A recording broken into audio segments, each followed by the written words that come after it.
তারা আমাকে যে পাথর নিক্ষেপ করেছিল এই দাগ হলো তাদের পাথর নিক্ষেপের আঘাতের দাগ। এর দ্বারা কি বোঝা যায়?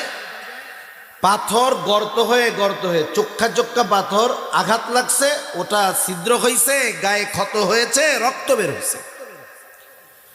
হযরত যায়েদ রাদিয়াল্লাহু তাআলা আনহু একা ঠেকায় পারেন না, দলে দলে পাথর মারে, নবীজি পথ চলে আর পড়ে যায়, আবার উঠে বলে, বলো লা ইলাহা ইল্লাল্লাহ তুফলিহু।